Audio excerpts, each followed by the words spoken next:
Bonjour. Donc, comme je pense avoir atteint le niveau expert en télétravail cette année, je vous fais un petit topo sur différents trucs que j'ai remarqués. Donc, premièrement, ici dans le contenu du cours, je saisis très peu de choses.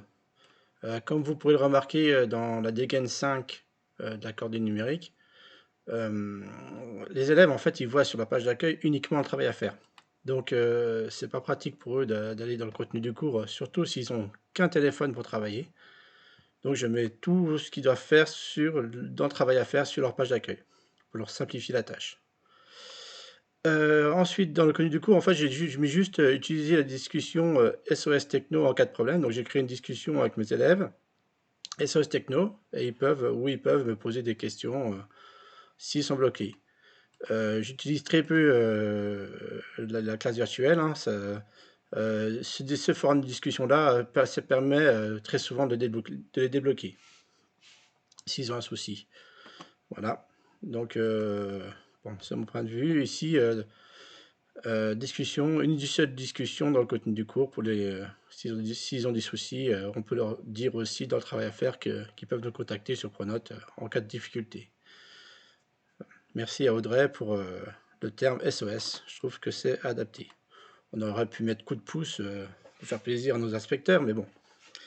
Ensuite, donc dans le travail à faire, que je saisis ici, donc dans le travail à faire, qui apparaît sur la page d'accueil de l'élève, je mets donc des petits fichiers en PDF. J'ai remarqué, ils ont beaucoup moins de soucis avec les documents en PDF. C'est pas une surprise. Donc les documents joints ici, toujours en PDF.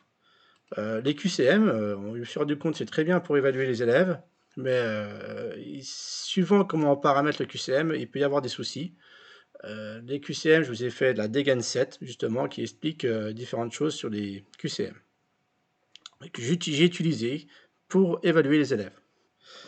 Alors ensuite, en ce qui concerne la saisie du travail à faire, il faut bien vérifier ici que vous avez bien activé la mise en forme de la description. Ça permet d'avoir des outils de mise en page sur la mise en forme du texte du travail à faire. Alors par exemple ici, je remets un lien vidéo. Donc il vaut mieux mettre le lien vidéo directement ici dans le texte. Ce que j'ai remarqué, si on met les liens vidéo en document joint, ça mélange avec les PDF et des fois ils ont du mal à s'y retrouver. Donc je vous ai fait justement aussi la dégaine 4 qui explique comment tout ceci apparaît ensuite sur la page d'accueil de l'élève. Donc ici par exemple je remets deux liens vidéo, des liens que j'ai activés rendu actifs sur leur téléphone ou leur ordi comme ça. Donc là vous copiez le lien vers lequel on envoie la vidéo. Voilà. Donc ensuite j'ai un document à leur faire compléter en PDF. Donc le document je l'ai mis ici. Et puis ils doivent le renvoyer. Alors là, je souhaite un retour des élèves, c'est-à-dire que je veux savoir s'ils ont bien fait le travail. Ça d'ailleurs, je l'ai fait à chaque séance. Parce qu'on peut mettre du travail, mais on ne sait pas s'ils l'ont fait. Moi, je voulais vérifier s'ils avaient bien fait le travail à chaque séance. Donc ici, j'ai activé la fonction à déposer dans l'espace élève. Donc il me renvoie là, dans ce cas-là, il me complète le fichier PDF qui est un fichier éditable, ici. Donc on peut écrire dedans. Il faut bien qu'ils pensent à l'enregistrer sur leur téléphone ou sur leur PC. Donc ça, je leur ai fait un autre tuto pour savoir comment faire pour enregistrer dans un document. Donc vous le trouverez dans la dégaine, je ne sais plus laquelle, la 4, tutoriel des élèves pour compléter un document. Donc ça, c'est déjà un peu compliqué, hein. Bon, les élèves, là, les miens, ils n'y arrivent pas trop mal parce que moi, je les ai habitués à force des séances en télétravail.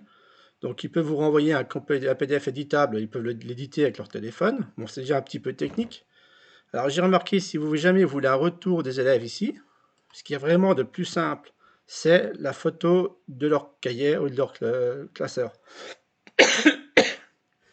Donc ça, vous le trouvez aussi dans la Degen 4.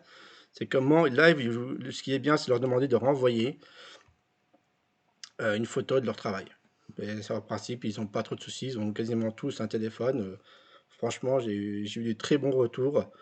Donc en utilisant uniquement le téléphone pour qu'ils prennent en photo leur travail, ou l'édition de PDF éditable, et ils arrivent aussi à le faire avec leur téléphone. Mais ça, c'est vraiment dans le cas où vous souhaitez un retour. Voilà, je vous souhaite bon courage et bonnes vacances si on ne se revoit pas.